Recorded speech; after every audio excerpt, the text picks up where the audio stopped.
This is the Doubles Only Tennis Podcast, where you learn the best tips and strategies in the world to help you become a smarter, more effective tennis player.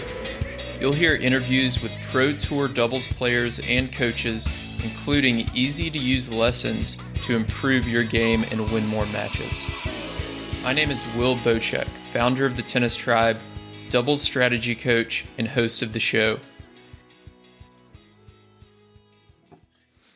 Hey everyone, welcome to the show. Today we have Ian Westermann on from Essential Tennis. Ian, welcome. Hey, thanks, Will. Appreciate it. Thanks for the invite. So for people who don't know you, you have one of the largest followings online as far as tennis goes. You've got I looked it up earlier, 269,000 YouTube subscribers, millions of views from your video lessons, a podcast, a blog, 20 different courses on technique, strategy, all sorts of stuff. But I want to hear from you. Like if you're say like on a plane or at the grocery store and somebody says, what do you do? How do you answer that? Well, yeah, when I say I'm a tennis coach, that's what I open with. When anybody asks, I just say I'm a tennis coach. And more times than not, that there's not a lot more questions that come after that. People are just like, oh, okay, that's cool. And they just assume I'm at a club or whatever. If the person happens to kind of be into tennis, then maybe they'll ask a few more questions and then I'll have to kind of get into, well, it's kind of complicated. I'm actually like most of what I do is actually on the internet and people say, oh, that's weird. How do you teach tennis on the internet? And which is always kind of funny to me because in 2022, I mean, even 10 years ago, let's say 2012, when anybody didn't know the answer to anything, they were already going to Google. They were already going to YouTube and typing in how to change a flat tire or whatever. And so if you can learn how to change a flat tire on the internet, you definitely can learn how to hit a forehand or a serve. Obviously, there's some technical nuance to it, and it doesn't replace in-person lessons, but even tennis players that I meet that don't know what I do, it's still surprising to me how surprised they are that most of what I do is on the internet. It's kind of funny. Right. That is good. So you're launching your new book called Essential Tennis, coming up soon. When is the launch date for that? May 31st. May 31st. Okay. So that's really exciting. So tell us the story of, just the story of Essential Tennis and then how the book kind of came to be. Oh man. Yeah, it's a long story, but I guess a short version is I was teaching full time. I graduated from college in 2004 and my passion has always been tennis. I told myself if I could find any way to be on a tennis court and make a living, it was pretty clear to me relatively early, like I wasn't going to be playing. I was going to get paid for doing that. But the coach I had as a junior was such an inspiration to me and kind of a role model in terms of being an example of doing what you love every day. And so when I found out that I could potentially make a living being on a tennis court teaching and helping other players, that's all I wanted to do. So I started that full time in 2004 after graduating from Ferris State University. They had a professional tennis management program. Yeah. And then got really frustrated really fast. It was surprising to me that a big chunk of people who signed up for tennis lessons didn't really want to challenge themselves very much. Like you would assume that they signed up and paid for my time, that they'd be willing to change their grip on their volley or learn how to serve with spin instead of like pancaking it. And there was so much like resistance from my students that it really, and not to mention like the straight up like babysitting, hours with kids. And like there's just a lot of time a normal tennis coach spends that's not actually challenging their students and helping them develop and helping them get better and improve. So that was what really motivated me to start publishing content. In 2008, I started the podcast because video is still pretty challenging back then. And in 2009, I started the YouTube channel. And by 2011, I had quit my job to pursue it full time. And so since 2011, I've published, I don't know, I need to figure out what the actual number is. It's definitely more than 6,000 videos. Hmm. Probably 7 or 8 thousand videos by this point, um, over 1,000 podcasts, and thousands of emails and blog posts. And Yeah. so what the book really is it's the culmination of the last 20 years of the coaching that I've done and the lessons that I feel are the most fundamental, the most core principles of how tennis players get stuck and how they can break through those roadblocks and reach the goals that they have. And so it's like the distillation of everything that I've published over the last 13 years, all down into one piece of Yeah. content, if you will. It's 38 chapters, like basically 38 most important principles that I feel will make the biggest difference for tennis players. Perfect. So, so for people listening, we'll link to the book. They can pre-order it in the show notes. I spent the better part of the last hour going through that like Amazon preview thing where you can read the intro and stuff. Nice. And uh, you did a fantastic job with the intro, so I'm sure the rest of the book is really good as well. Um, and I probably only read maybe 8 or 10 pages, and I literally spent almost an hour just taking notes on like each paragraph and stuff because there's Awesome. so many quotes in there that are so good. So I want to start with the thing you kind of lead with is what's the number one thing that holds most tennis players back? So talk a little bit about that. Yeah, when you hear players complain about their biggest obstacles in a macro sense, like, big Hmm. picture, it's, my career, like I don't have enough time, I don't have enough Hmm. money, tennis lessons are expensive, especially if you go to somebody who's, really well known, or like an academy or something like that. And Hmm. so, or maybe people will complain about how unathletic they are, how uncoordinated they are. And Hmm. so those are kind of addressed, right away in the introduction as the most common reasons why people it's their biggest excuses for not getting better and not breaking through to the level that they really want to play. Right. And so, yeah, the introduction in a nutshell introduces the idea that the ball is actually the biggest obstacle, because every time the ball travels towards us, we have this deep desire to send it back as perfectly as possible. And Hmm. it's that desire to want to create the perfect outcome that keeps us stuck at the level we're at. Because as soon as we start to just respond intuitively, then we're going to grab onto whatever our current habits are, because that's what we're most familiar with and comfortable with. And we feel confident that we can rely on what will happen if we use the standard forehand, or the standard the one that we've repeated thousands and thousands of times. Right. And so every time the ball travels towards us, it basically helps reinforce the habits we've always used.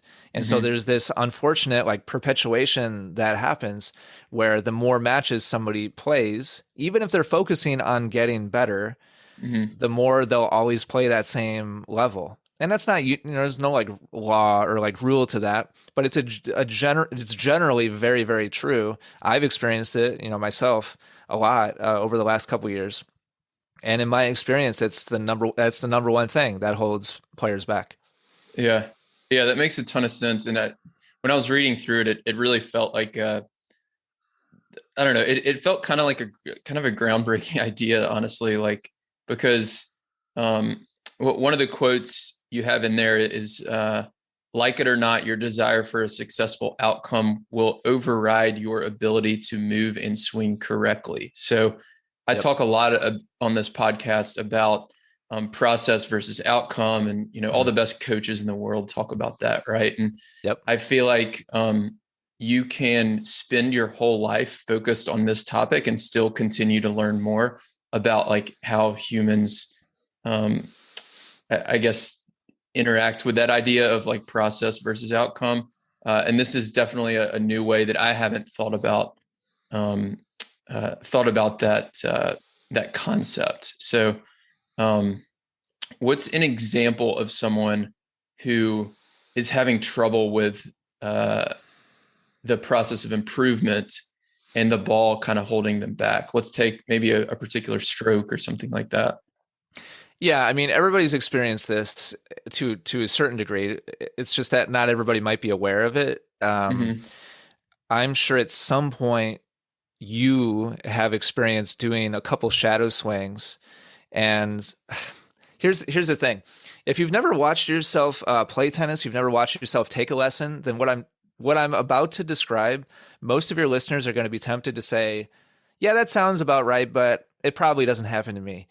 Yeah. But what I'm about to describe is 100% universal across all tennis players that have ever played the game of tennis, like forever and always. When I ask one of my students to show me a shadow swing of a forehand or a serve, and just, hey, just show me like what are you supposed to generally, do with your body and with the racket. Hmm. The shadow swing's always perfect, and it doesn't matter if it's a 5-0 player or a 3-0 player or Hmm. anything in between. Your current modern day passionate tennis player has consumed so much content. They've watched so many videos and listened to so many great, podcasts Hmm. like yours will. They've got tons and tons of like knowledge and understanding about what they're supposed to do. And that even can make their way to their body and their racket. And Hmm. without the outside pressure and responsibility of needing to get the ball back in the court, they can demonstrate a perfectly coordinated tennis move of some kind. And Right. then the very next second, if I feed them a ball or click start on the ball machine and the ball comes towards Yeah. them and then they swing, they become a completely different human being, a completely different athlete. And if it Yeah. wasn't for the video that I use as a standard in my coaching, tennis players would never, ever believe it. Yeah. They would just assume, and they do assume, and this is why it's so dangerous. This is why players get so stuck, that whatever they understand and know cognitively, like in their head, whatever knowledge Hmm. they have about tennis, they just assume kind of percolates and makes its way through into the rest of Right. their body. And they completely discount the role of habit, like the way that we've always hit a forehand, the way we've Yeah. always hit a serve.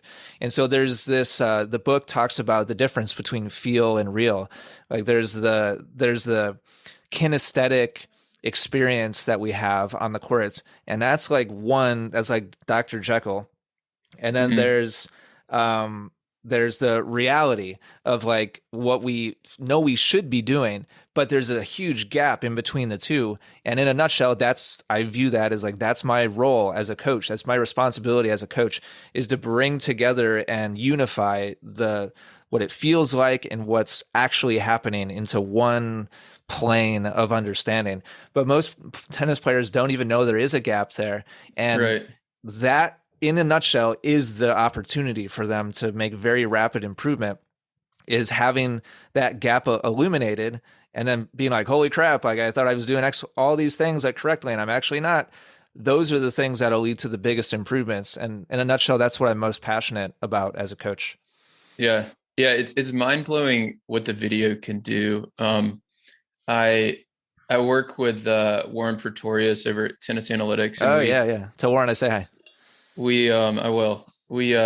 So we put together a course a couple years ago for coaches, like a certification course, for coaches to learn how to use video and implement it in their coaching, for technique. And one of the things that he mentions in the course is how tennis is like a motor learning skill, right? And people, he cites some studies. I don't remember where they're from because we created it a while ago, but he cites some studies, and essentially the conclusion of it is like when we are taught a motor learning skill audibly, we learn it like far less effectively than when Hmm. we see it visually. So that's, I think, part of why this video is so powerful. And like you said, a lot of people are going to be like, no, no, that's not me. Like I know how to hit the forehand. And then when they see it, and I've done this myself, I think I'm doing one thing on my serve and I'm like, my foot's doing that. When I see it Yeah, on video, I'm exactly. like, what?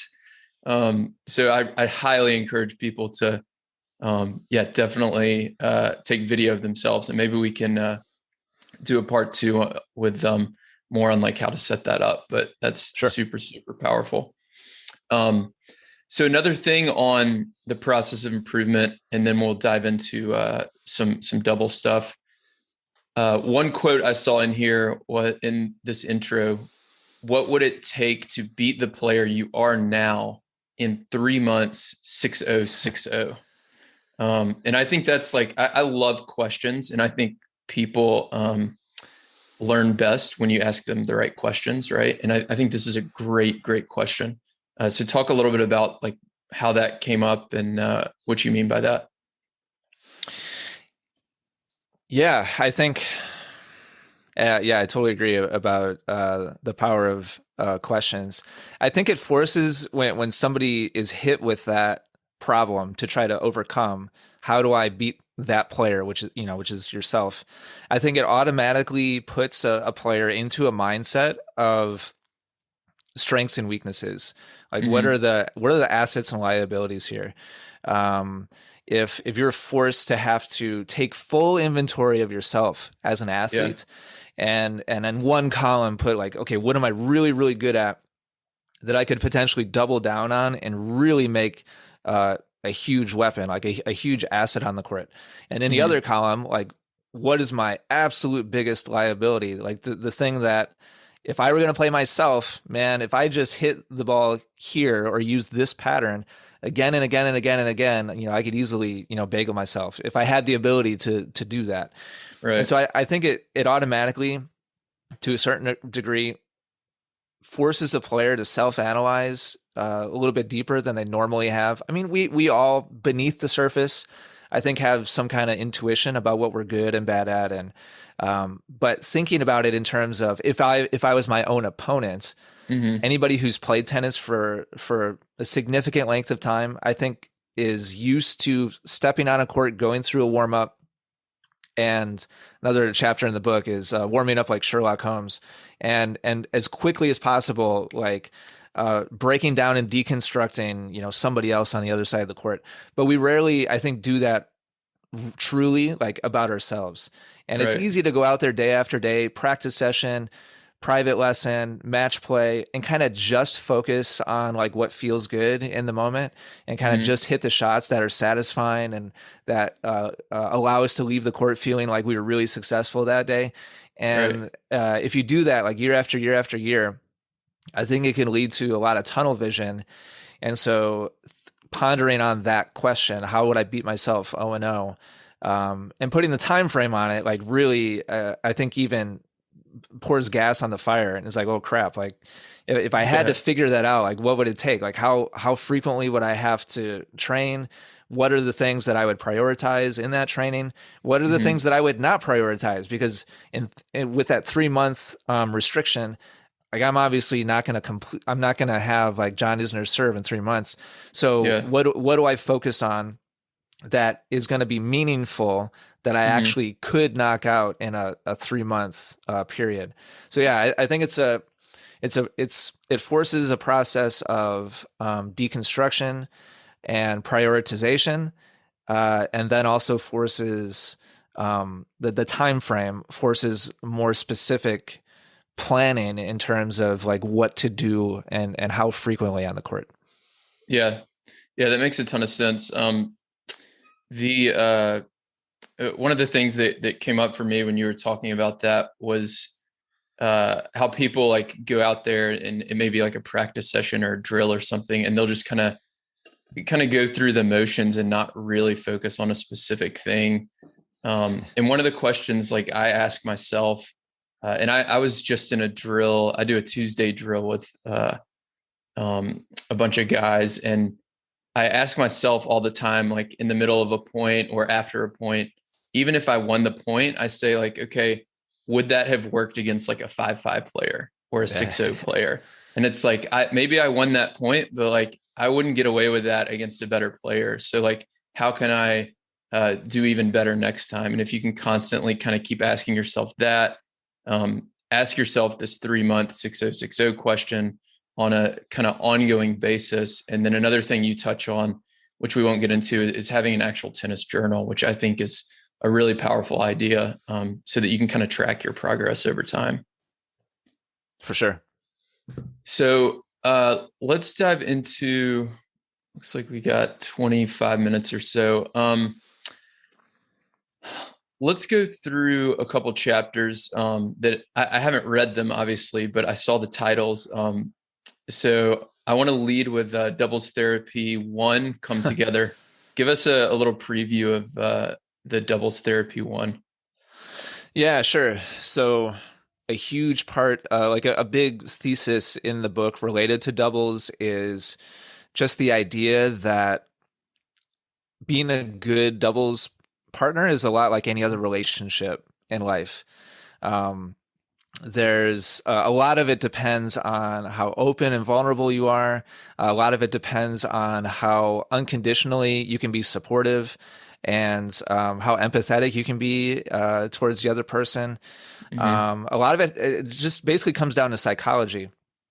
Hmm. And if any of those things are going to happen, then you have to be in some kind of routine of connection with your partner. And again, like we could, just easily be talking about any other relationship in human Yeah. existence.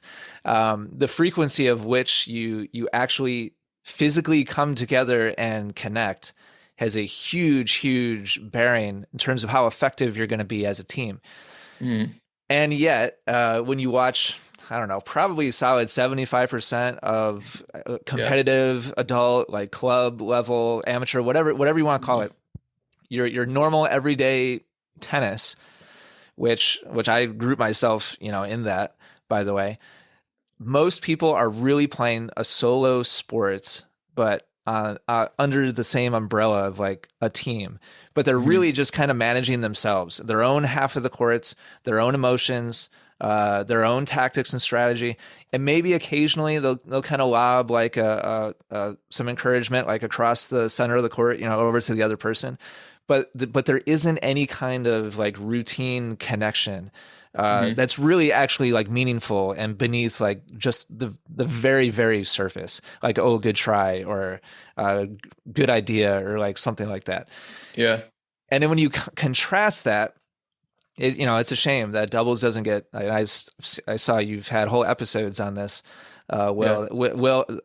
Doubles obviously doesn't get the exposure, the TV time it deserves. But when you watch any from college level doubles on up through professional, Hmm. every single point, virtually, like there's some kind of like connection. Like the players are coming together to physically encourage each other, not just audibly or verbally. Hmm. And they're swapping like notes and observations and tactics between every single point. And it might not be that deep. Like if a team is rolling and they have the momentum, Yeah. they might skip the tactics, talk, and it's obvious to both players, like, okay, just rinse, repeat, rinse, repeat. Hmm. But at the very least, they're coming together physically to encourage each other. And just in case one or the other has noticed something in the last 30 seconds that's important, if you don't have that built-in habit of coming together physically between each point, then you miss the opportunity to be able to easily do that. And most players just don't even do that basic level of connection and communication. And so it leaves tons and tons of optionality, be able to do other tactical things on the table because they just don't even have that routine. Right. Yeah. It's such an like easy lever to pull Yeah, totally. on the doubles court. Like it's if you're not doing this and you start doing this, you're automatically going to become a better doubles team. And it reminds me of I had Jorge Capistani on Yeah, I last saw year, that. and he Long has interview, right? It was like an hour, 45 minute dude show. Jorge's the man. it was the content was so good. We just got on a roll and kept going. But yeah, he has that good partner mojo video, which I'll link to in Hmm. the show notes. And it's about like the between points routine and stuff like that. And then it also reminds me, I'll see if I can find this, but I think there was like a study on the Phoenix Suns or something in 2008 around the Steve Nash years, and they looked at the number of like high fives they gave each other Nice. between plays, and it was like significantly more than its second most in the league. Huh. And they somehow like correlated that with the wins or something, or free throw percentage. Maybe it was between free throws. I don't remember. I'll see if I can find that. But the conclusion was like physical touch actually helps the Phoenix Suns be a better team. Yeah. So it's definitely, there's a reason the pro players do it, like you said, um, for sure. So super important there. And then you have another doubles chapter called Doubles Therapy 2, Meet My Lesser Half. Did you already touch on some of that, or do you want to talk about that a little bit? No, that was totally a different one. That Okay. basically revolved around the as a tennis coach and as a digital marketer. Um, you can only be good at creating programs and selling them if you're very attuned to what people's problems or frustrations are, right? Just on Mm-hmm. a very basic like level. If you want to be a good marketer, a good salesperson, and you want to create helpful, resources, you have to know what people think is their biggest problem. Mm-hmm. And after years and years and years of doing surveys and asking people, doubles players specifically, because I love doubles and I've created a bunch of programs just for doubles players. I'm Mm-hmm. I'm better at doubles than I am in singles. Like it's where I've had the most success personally, and Mm-hmm. I love the tactics of it. So over the years, as I've surveyed tennis players, just normal everyday tennis players, and asked them what their biggest frustration is, the same thing like comes to the top over and over and over again. It's kind of, and you can kind of translate it a couple different ways, but it basically boils down to I would be great if my partner just knew what the hell they were doing. And other like Wow. basically, uh, uh, I know exactly what to do, but I always get paired with people that aren't any good at doubles. And so, how do I win when my partner is bad? Is like the theme that boils to the top over and over Huh. and over again, which is kind of fascinating. I mean, It it kind of is. makes sense, like from a psychology perspective, that well, there's two people on the team, and if people are kind of looking for an easy out, like, well, it's going to be the other guy or the other girl. If you're a little Yeah. cynical, maybe you decode it that way. But in reality, when we actually do play with somebody significantly weaker than us, like what are the tactical things that we can deploy in order to be as successful as possible? Because it's Hmm. kind of joking and like ribbing people a little bit about making that an excuse, but obviously it really does happen in real life that we play with somebody Sure. that just doesn't know where to stand, doesn't know where to aim. You can go down the entire list, like doesn't run for lobs, like whatever you want to complain about. Like it is a reality sometimes. Mm-hmm. So in a nutshell, that chapter kind of sets up a hierarchy of, okay, are you and your partner more or less in the ballpark related relative to your opponents? In which case, just kind of stay the course, kind of more or less play your standard, plan A, and Mm-hmm. no need to like rock the boat or do anything super crazy or super aggressive. Right. On the other hand, if you're playing a team that's super savvy, like they are unified as a team, they're being really aggressive and proactive and like taking the action to us. And as a Mm-hmm. result, they're picking on that. Like they've clearly identified the partner's weaker. And so we've all been in this situation, right? Where it doesn't feel like we're even like involved in the match because every Right. ball is going over to our partner. Mm-hmm. That chapter of the book outlines in a lot of detail.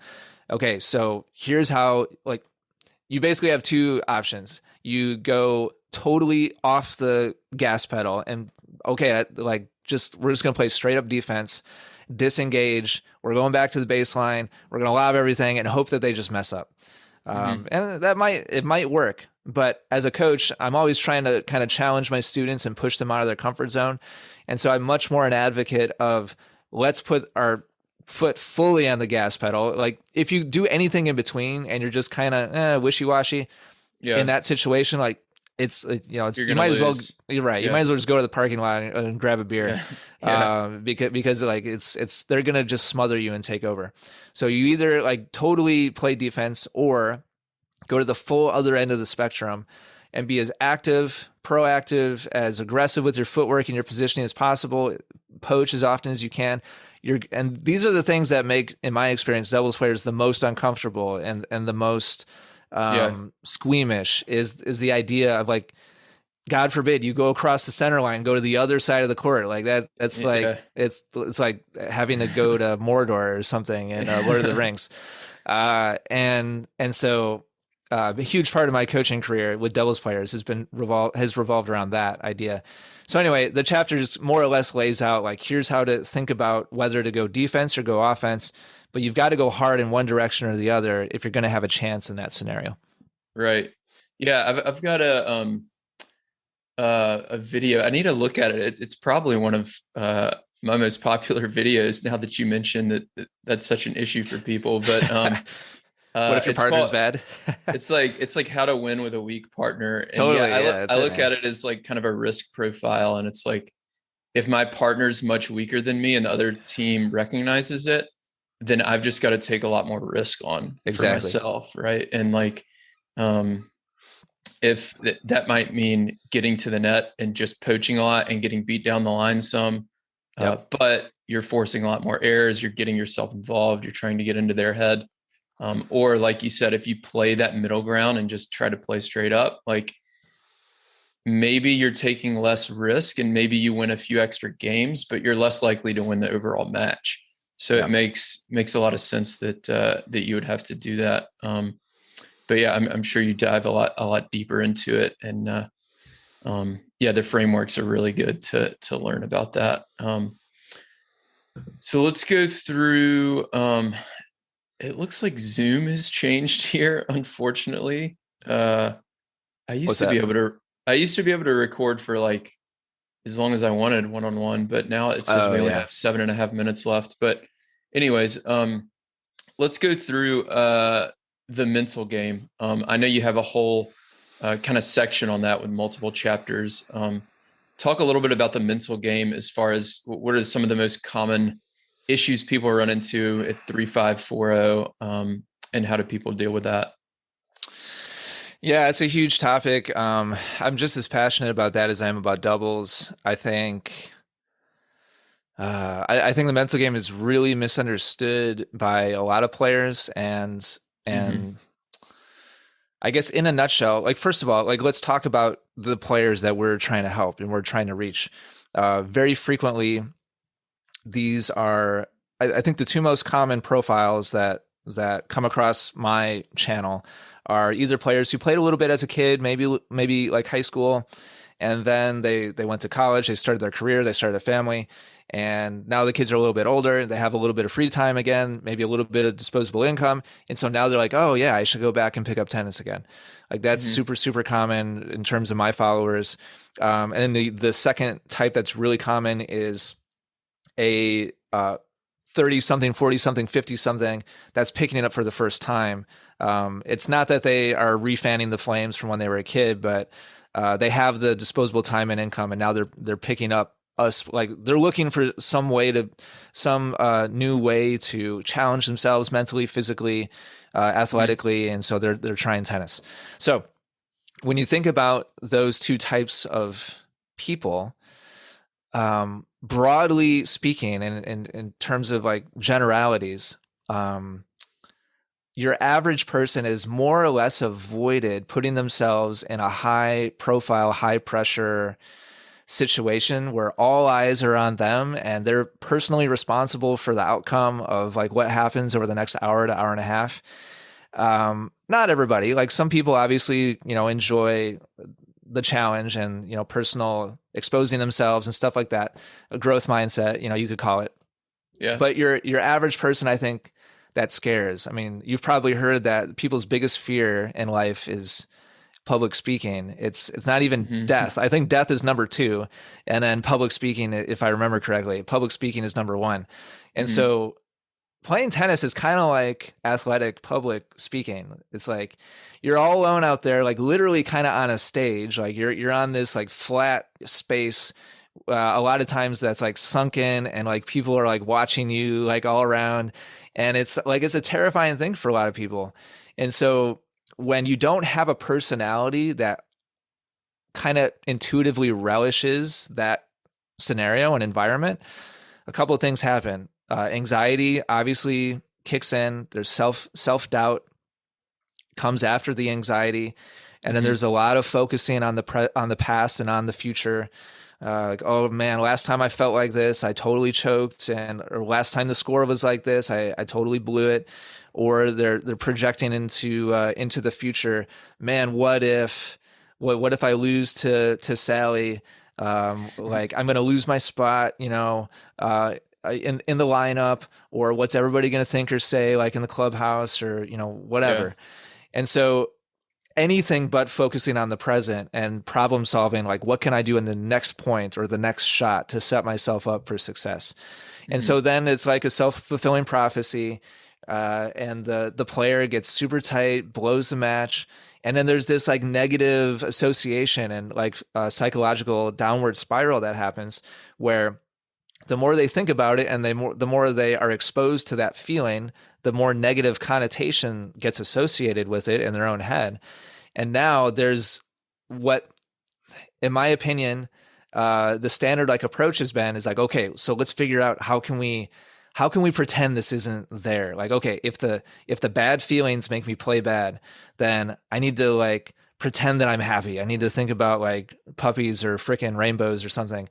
Or I need to trick myself into thinking like the score is different. Like, no, it's not close to the end of the match. It's really the beginning of the match. I always play good in the beginning of the match. So the score is not 5-2. It's actually like 1-1. And it's Yeah. like, oh, I need to look at my strings, and if I just like straighten my strings enough, then I won't think about how crappy I feel inside, and so I won't blow it.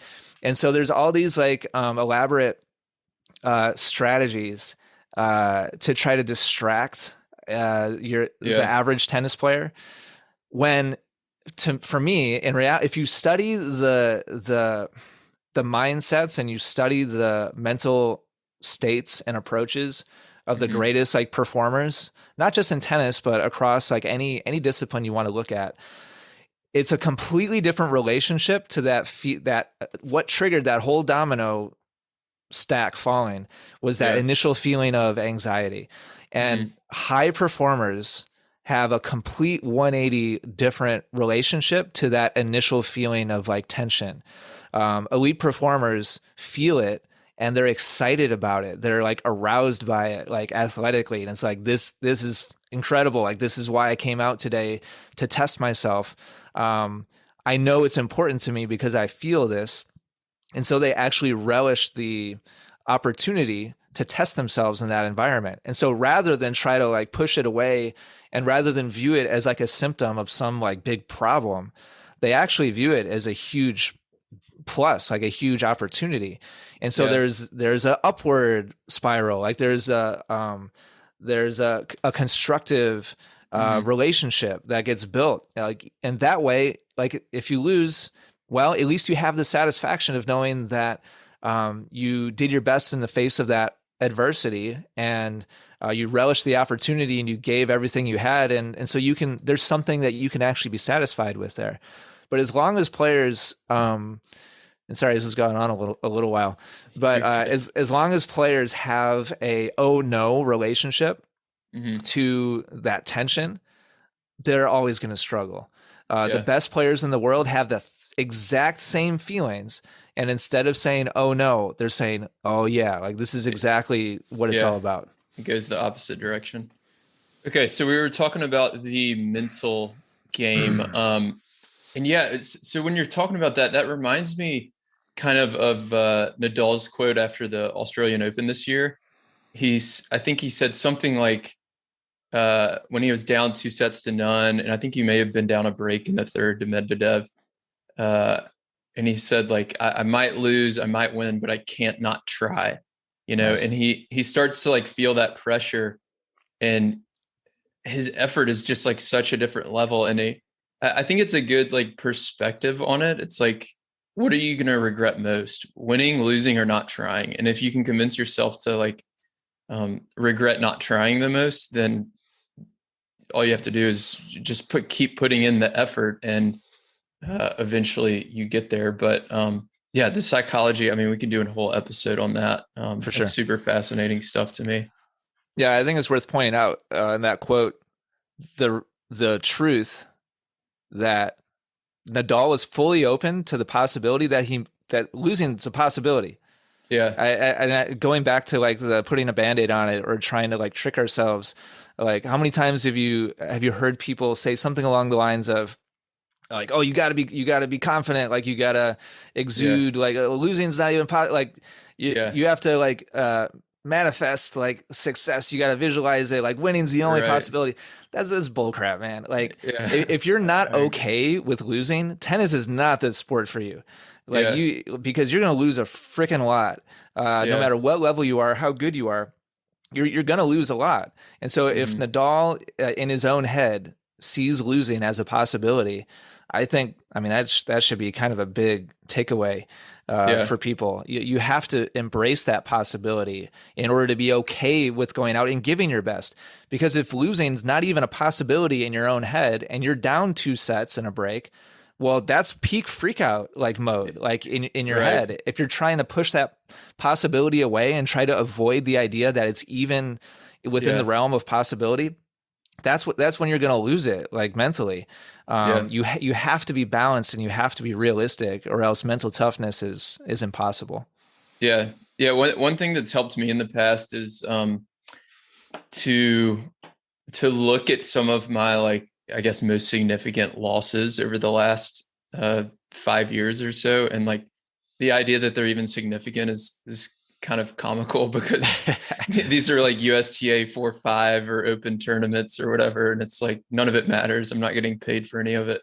But yeah, and then like you think about it, and like there was a 9-0 mixed match where we were in the finals and we have a chance to go to nationals, and it was 7-8 and I double faulted, and it was like it was That pretty much sucks. like, yeah, I mean, it was pretty much like the worst as far as league tennis goes. Like it was the worst thing that could possibly happen, probably. And like a month later, like nobody talked about it, nobody cared.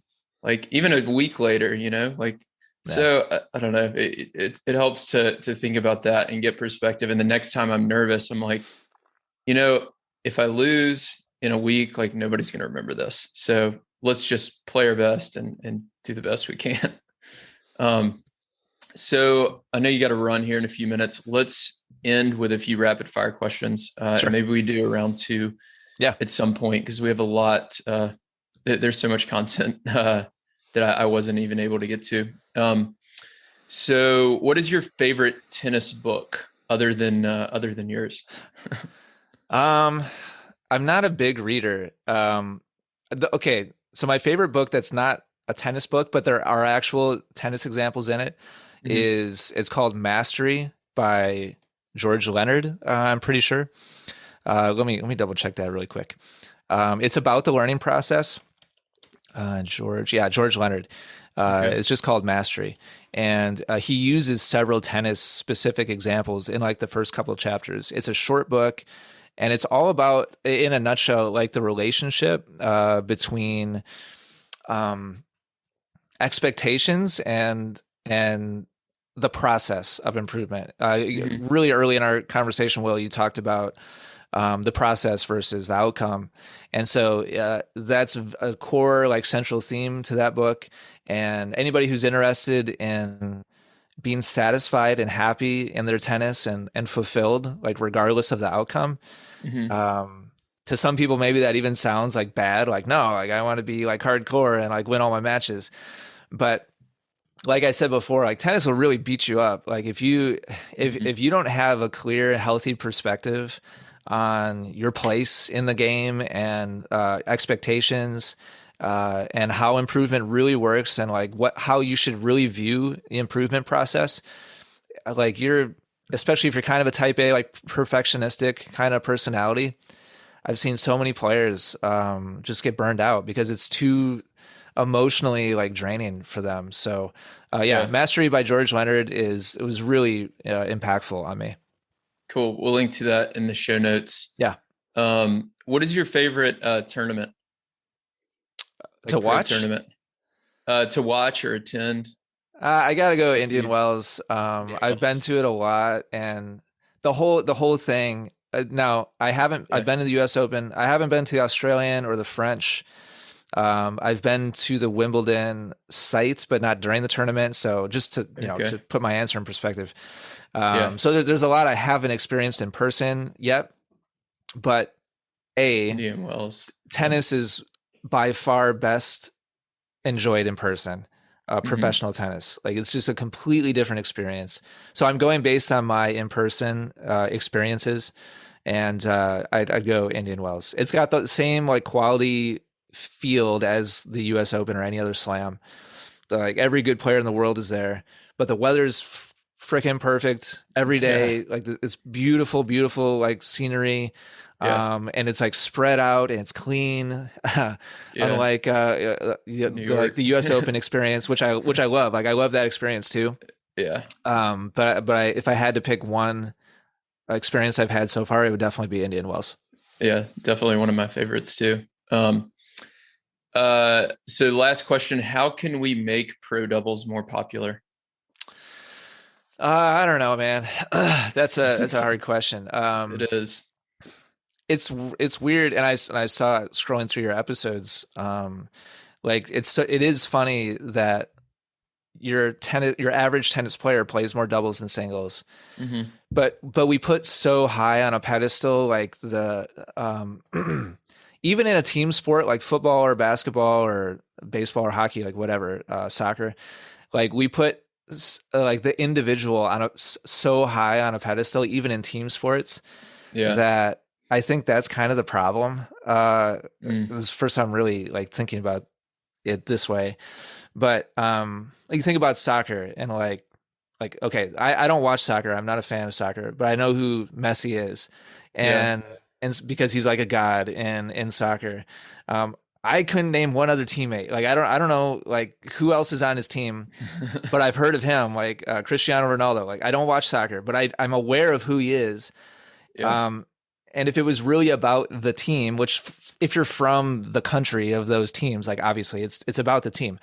But if Yeah. you're a fan of the sport, like it's the individuals, it's like curious, Mm. especially like the polarizing, figures.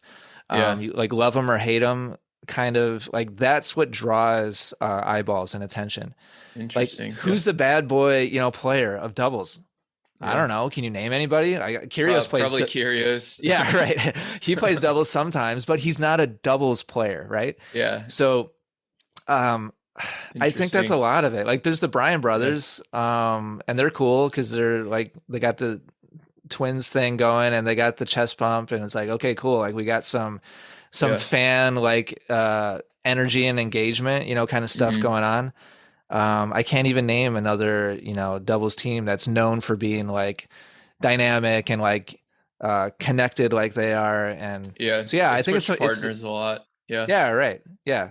So, yeah, it's hard to get behind as a fan, I think, when we worship the individual players so much, number one.